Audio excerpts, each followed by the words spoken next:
болдум мен. Даже ойыма келгенче ошо Россияга ушундай кул болуп келем деп ушул колум мененчи.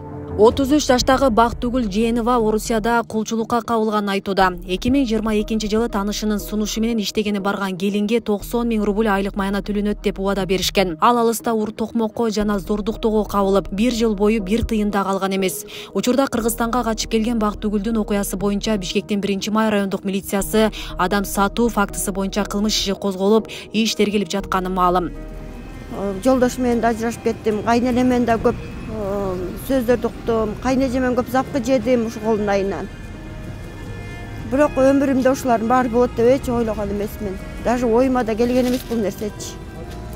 Ушунча ушундай жашоом ушундай жабыркайм деп ойлогон эмесмин.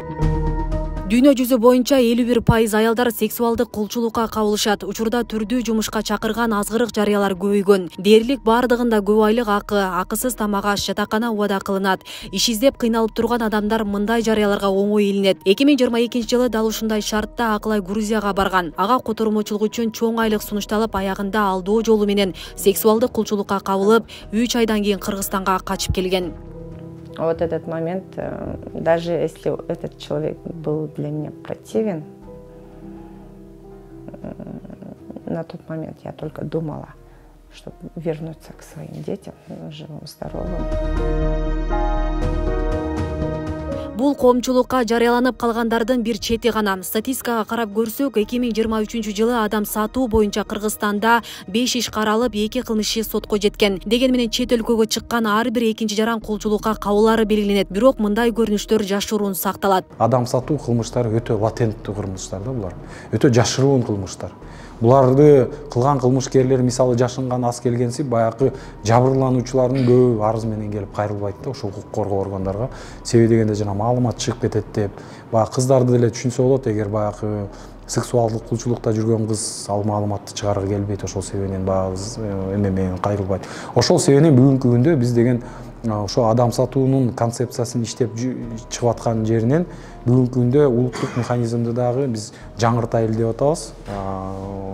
Ушу токтомго эме өзгөртүүлөрдү киргизип. Себеби дегенде эң негизги максат укук коргоо органдар адам сатуунун курмандыктары бизге жарандар келип ушу арыз менен кайрылуунун эң негизги максаты бул деген купуя сыр менен иштеш керекпиз да. Адам сатуунун курмандыгы менен уюшкан кылмыштуу топтор иштешет. Ага бөгөт коюу максатында укук коргоо органдарына республика боюнча семинар башталды.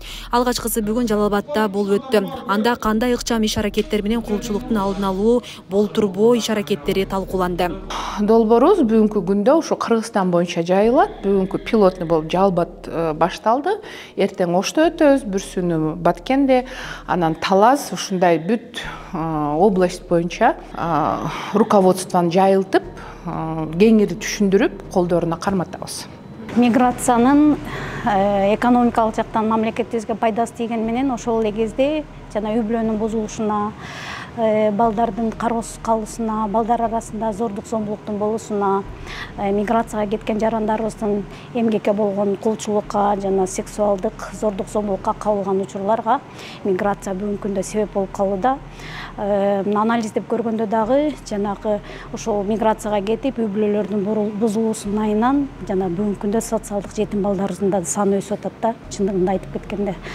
Анан кийин бул жерде мен айта алат элем, бул адам сатууга каршы, зордук зомбулуктун алдын алуу, жалпы эле жарандарыбыздын укуктарын сактоо багытында жалпы коомчулук баарыбыз тыгыз иш алып барышыбыз керек деп ойлойм.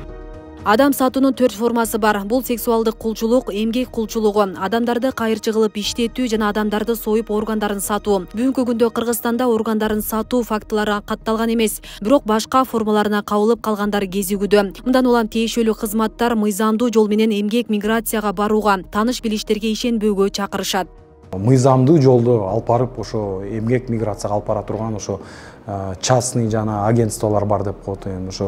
Ошолор частный агентстволор менен эмгек макулдашууларга кол коюлат. Ошол бүт мыйзамдын негизинде ошентип барып биздин элдер барып иштесе болот. Ошондо сен адамдын жанагы курмандыгы болуп чалынып калбайсың деген сөз. Эгер жанагы болжолдоп эле бирөө айтты эле ушундай жерге барып Казакстанга же Россияга ошол жака барып заводко же ушундай кишиге барып иштеп $500 же $800 айына алам деп болжол менен баргандардын көбү ошол барып туруп адам сатуунун курмандыгына чабылат да. Ошол себептен бүгүнкү күндө биздин эң негизги максат биздин жарандарга бүгүнкү күндө жанагы бою жетип калган студенттерге баягы миграцияга чыгам деген адамдардын баары ушу маалыматка жетиш керек. Ушу мигрант кейджер сайтына кирип окуш керек.